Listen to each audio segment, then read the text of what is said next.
कधी कधी आयुष्यात एक असा माणूस भेटतो ज्याच्याशी बोलल्याशिवाय दिवस पूर्ण होत नाही, ज्याच्या एका मेसेजने हसू येतं, पण त्याच व्यक्तीच्या शांततेमुळे मन तुटतं आणि तेव्हाच प्रश्न पडतो, प्रेम झालं पण इतका त्रास का होतो? खरं तर प्रेम हे वाईट नसतं, पण प्रेम करताना आपण काही चुका करतो आणि त्याच चुका आपल्याला वेदना देतात. प्रेम झाला की सर्वात आधी वाढतात त्या अपेक्षा.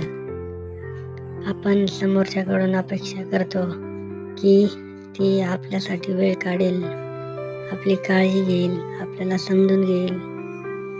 पण समोरचा माणूस आपल्यासारखा विचार करत नाही आणि तेव्हा अपेक्षा पूर्ण होत नाहीत. तेव्हा मन दुखावलं जातं. अपेक्षा जितक्या जास्त तितकाच त्रास खोल जातो. दुसरी मोठी चूक म्हणजे प्रेमात आपण स्वतःला विसरतो. आपण आपलं आयुष्य त्या एका व्यक्तीभोवती फिरायला लागतं. आपले मित्र, छंद, स्वप्न सगळं बाजूला पडतं आणि तेव्हा ती थोडं दूर होते. तेव्हा आपल्याला वाटतं माझ्याकडं आता काहीच उरलेलं नाही. खरं तर उरलेलं असतं, पण आपण स्वतःचं महत्त्व कमी केलेलं असतं. प्रेमात होण्याचं अजून एक कारण म्हणजे न बोललेल्या भावना. आपल्याला जे दुखतं आपण बोलत नाही, ते खटकतं, ते मनात साठवतं. हळूहळू ते साठलेले शब्द वेदनांमध्ये बदलतात आणि मग प्रेम असूनही आपण एकटे वाटायला लागतो.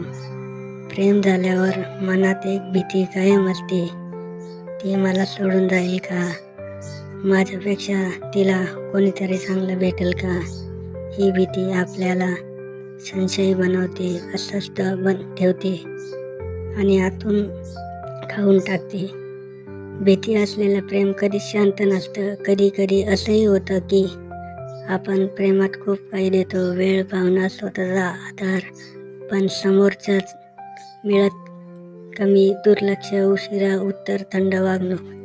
आणि तेव्हा मन विचारतं, मी एवढं केलं तरी माझी किंमत नाही. हा प्रश्न हळूहळू आपल्याला त्रास बनतो. पण इथे एक सत्य समजून घ्यायला हवं. आपल्याला त्रास प्रेमामुळे होत नाही, तो अति आसक्तीमुळे होतो. जेव्हा आपण स्वतःपेक्षा समोरच्याला जास्त महत्त्व देतो, तेव्हा आपण स्वतःलाच दुखावतो. जे प्रेम तुम्हाला रोज रडवतं, जे तुम्हाला कमीपणाची भावना देतं, ते खरं प्रेम नसतं. खरं प्रेम तेच असतं जे आधार देतं, जे तुमच्या स्वतःसारखं राहू देतं आणि जे तुमचे अस्तित्व कमी करत नाही. म्हणून प्रेम करा, पण स्वतःला हरवून नाही. स्वतःवर प्रेम ठेवा, स्वतःची किंमत ओळखा, कारण जे स्वतःला जपतो तोच खरा प्रेम ओळखू शकतो. जर हा व्हिडिओ तुमच्या मनाला भिडला असेल तर लाईक करा, कमेंटमध्ये तुमचं मत नक्की सांगा आणि अशाच खऱ्या भावना असलेले व्हिडिओ पाहण्यासाठी चॅनेलला सबस्क्राईब करा. धन्यवाद.